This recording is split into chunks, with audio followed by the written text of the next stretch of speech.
Hey ya les bodoreux, bonne année à tous. Actuellement il y a 90% des personnes ici qui savent même plus qui je suis.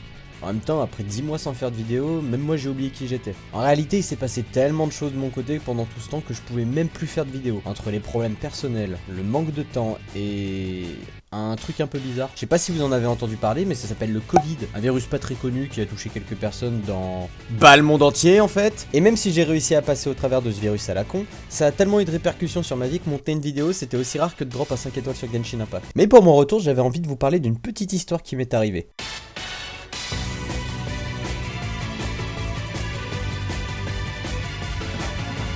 Tout commence un 3 décembre 2020. Mika, la personne que vous voyez dans ma dernière vidéo, vient me parler du concept de VTuber. Pour ceux qui ne savent pas, un VTuber c'est simplement être un YouTuber virtuel. Il y a beaucoup de personnes qui veulent conserver leur anonymat sur internet.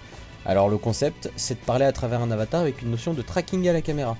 A vrai dire, je connaissais déjà le concept de VTuber, mais avec mes skills en dessin et en modélisme, je savais que c'était un truc qui était totalement hors de ma portée. Je préférais continuer à faire ce que je sais le mieux faire, c'est-à-dire vivre sur Terre. Mais le fait que Mika revienne m'en parler m'a rappelé quelque chose. Si Herminelec et moi avons travaillé sur ces petits personnages que vous voyez à l'écran, c'était justement pour conserver mon anonymat tout en ayant tout de même quelque chose qui corresponde à mon style de montage. Vous vous doutez donc de ce qui s'est passé. J'étais retombé dans le concept de VTuber, et je me suis hypé tout seul en me disant que je pourrais live avec ça, que je pourrais avoir certains types de concepts avec. Et puis c'était aussi le moyen parfait de me montrer sur internet en gardant mon anonymat, mais aussi en étant beau.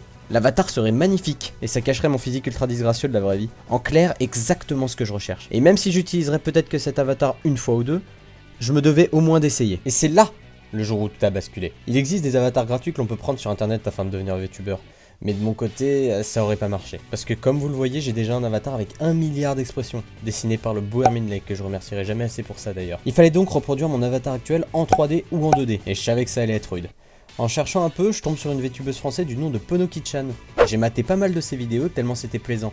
Et parmi tout son contenu, elle a fait 2 vidéos très intéressantes. L'une te donnant tous les logiciels pour devenir VTuber, à savoir créer ton avatar, les logiciels de tracking, etc. Et l'autre nous dévoilant son setup de VTuber. Et je vous cache pas que si elle n'avait pas été là, cette vidéo n'aurait jamais vu le jour. Là où elle est forte, c'est qu'en dehors de te donner absolument toutes les cartes en main pour être VTuber, elle te donne aussi l'envie de t'acharner pour créer ton avatar et de le devenir. Et c'est à ce moment-là que je prends ma décision.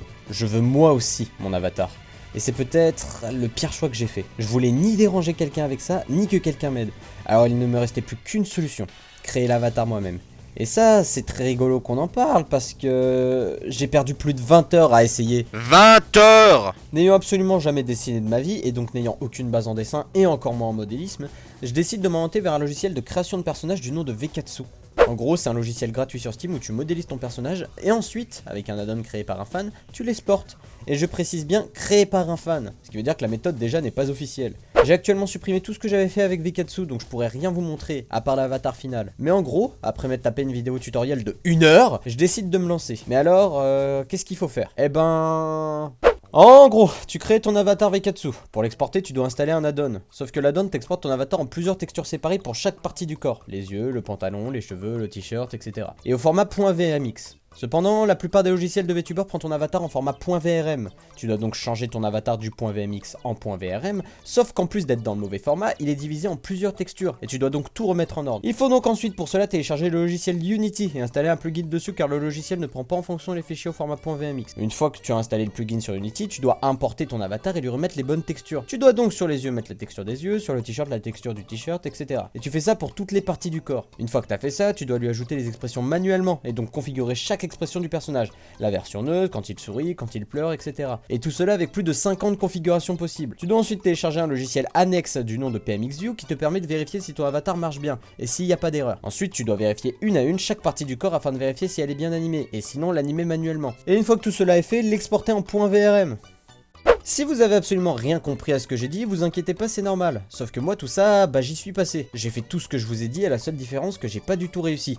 Le rendu est trop moche, pas de bonne qualité, et les animations mal faites. D'autant plus que la texture est totalement foirée. Enfin, je veux dire, regardez, il a même pas de bouche! En clair, j'ai perdu une dizaine d'heures à essayer de faire tout ça, pour au final abandonner. Mais je perds pas espoir pour autant, j'ai l'habitude de l'échec et je me remets de suite à essayer une autre méthode. Je passe donc sur le logiciel Veruit Studio. Un logiciel te permettant de créer ton avatar en 3D, déjà en format .vrm, et t'as plus qu'à modifier le modèle, changer la texture des vêtements, modifier les paramètres de la tête, les yeux, tout ça. Je précise une chose, si vous êtes déjà dessinateur et que vous voulez devenir VTuber, vous allez adorer ce logiciel. Il est très facile à prendre en main, très bien optimisé, et surtout vous pouvez tout personnaliser. Et c'est un gars qui a jamais dessiné qui vous le dit. Parce que j'ai réussi à me débrouiller en piquant des textures libres de droit, en allant sur Photoshop pour modifier des textures, et en regardant beaucoup de vidéos tuto. Ce fut rude, mais après tout ça, j'arrive à un résultat pas trop mal. Sauf que arrive la partie où tu dois savoir dessiner. Parce que même si mon personnage a un t-shirt gris, j'ai une coupe de cheveux assez unique et je dois la modéliser. J'ai passé tellement d'heures à essayer de faire les cheveux de mon personnage, mais rien à faire. J'avais juste pas le talent pour ça. Ça demande une bonne connaissance du logiciel, des notions de dessin et du talent. N'ayant aucun des trois, et après avoir perdu une dizaine d'heures sur tout ça, je me retrouve avec un avatar pas terminé, sans cheveux et moche. À ce moment-là, grosse baisse de morale. Je savais que c'était trop loin pour moi. J'avais piqué des textures libres de droit et donc rien d'unique sur mon avatar. Le peu de textures que j'avais fait solo avec mon peu de connaissances en Photoshop était laide. Pas de cheveux. C'est à ce moment-là que je décide complètement d'abandonner ce projet. Après 20 heures d'essai. Malgré tout, je regrettais pas d'avoir essayé. Je me serais même senti coupable si j'avais pas au moins tenté. Mais il fallait que je me rende à l'évidence. J'avais clairement pas le talent nécessaire pour réussir à faire un avatar de bonne qualité. Cependant, après réflexion, j'avais oublié un grand détail. Il me restait encore une ultime dernière carte à jouer. La commission. Payer quelqu'un pour qu'il me le fasse. Alors, est-ce que j'ai emprunté ce chemin-là? Bah...